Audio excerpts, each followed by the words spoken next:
My name is Billy Wagner. I'm the owner and sommelier of Nobelhart Schmutzig. The concept of the restaurant is very easy. It's about having an emotional relationship to the producer and presenting this emotional relationship to our guests. We only work with products from around Berlin to find a certain taste, to find a certain flavor profile, because every cuisine, you have a certain identity when it comes to food. Nowadays, we lack a connection between food and people.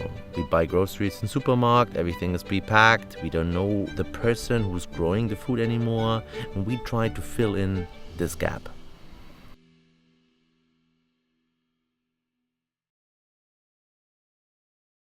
My name is Michael Schäfer and I'm the head chef here at Nobelhart Schmutzig.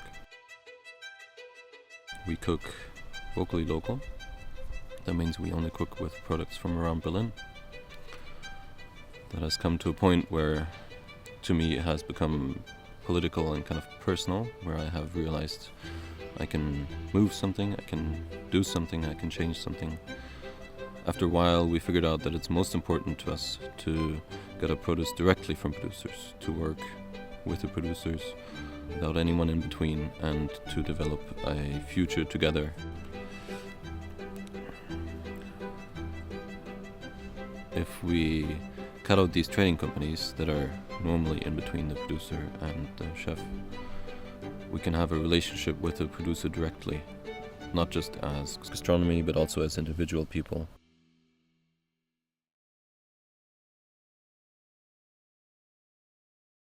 Cooking vocally local for me means that we do that very strictly. We use exclusively products from around this region and nothing imported. For example, we exclude all citrus fruits, a lot of spices.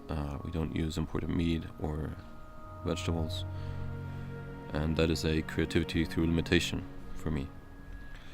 I have to work with what I have, and I try to go as deep into the topic as possible, and that makes cooking very seasonal because I don't have a choice.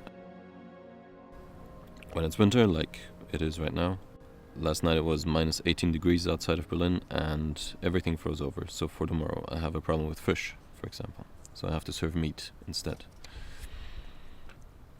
I'm very dependent on the weather and very dependent on the staff at the farms. One of them gets sick and they don't have enough manpower to get things done. They can't harvest and I don't have any produce. So I have to be prepared. But that also means for the guests that when they are eating here, the meal that they're getting is what the region tastes like. Not yesterday and not tomorrow, but today. This day of the year and only here in this restaurant. So it turns out to be a very, very specific experience. For example, meat. There's plenty of meat around Berlin, but the question we're asking ourselves is, what is a really good quality of beef or pork? And then we research and we drive around and visit farms and try to find out what the animals are eating, where they're living, how they're slaughtered, how they get here. And then the produce comes to me and we figured out how to cook it. By then I have usually found something that I think we can serve with this product. Always kind of a journey to finish a dish, a creative journey. I guess my style of cooking could be called minimalistic. I'd rather call it focused. I have few things on the plate. I like to emphasize individual products and not distract from them. And I like to point out how good they actually are.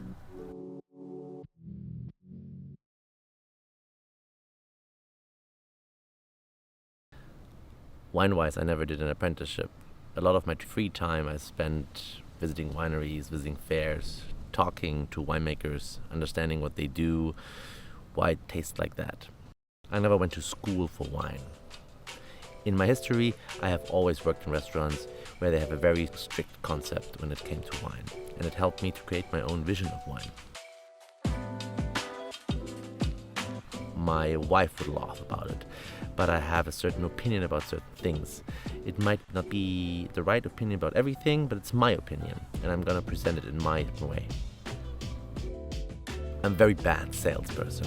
I can't sell things that I don't like. I think I know guests, and I think that's the most important thing. What does guest want? Can I show them something new, giving them a new experience? And do they want that? I'm pretty good in finding the right bottle for the right moment. I think that's what I can do.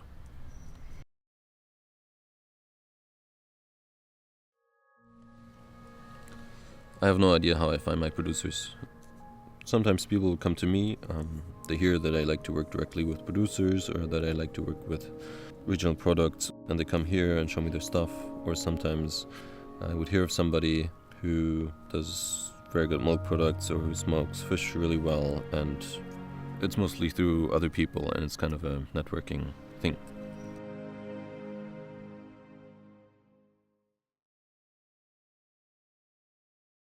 On our wine list, we serve regional wines. We also do a beverage pairing with our dishes, where we combine food with beer, which is a very important issue.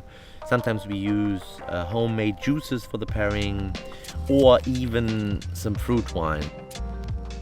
We have about 30 different beers with a big focus on German beer, but also from Belgium, from Denmark, from Norway. It's places where you're going to find some interesting styles.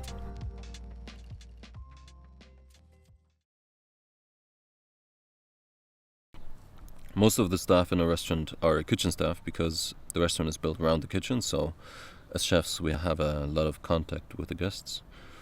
We talk about the food and we talk about how it's done and where it's from. That's mostly how the communication with the guests works. That helps us a lot as chefs. We get instant questions, instant feedback, positive and negative. That gives us the possibility to develop very quickly in the kitchen because there's no filter between us and the guests. We're a group of people who work very well together. I mean, we spend more time together than we do with our friends and families. I like to work with people that like to learn not only from me, but also for themselves, and not only as chefs, but also as people.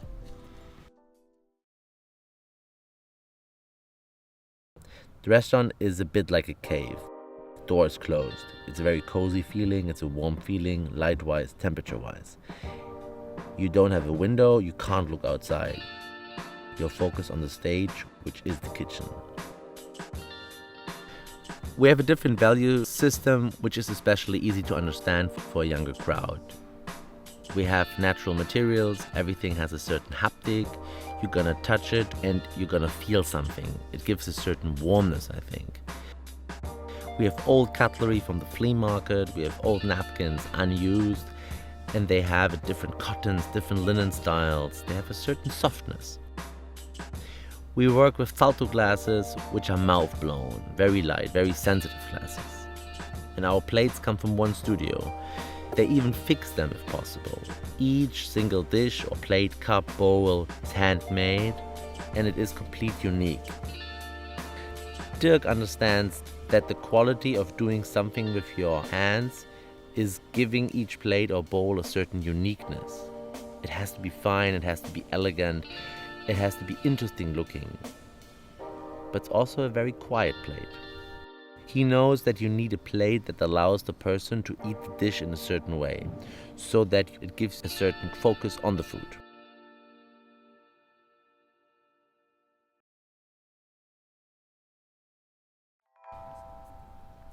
The food is made and the drinks are served in a way that Billy and I prefer. I guess if this wasn't our place, we would be eating here every day. And we just want our guests to have a really, really good night. They forget everything around them and the day behind them, and they can just relax, lay back. Everything that we do is done with purpose, just trying to make it easy for you to have a good night.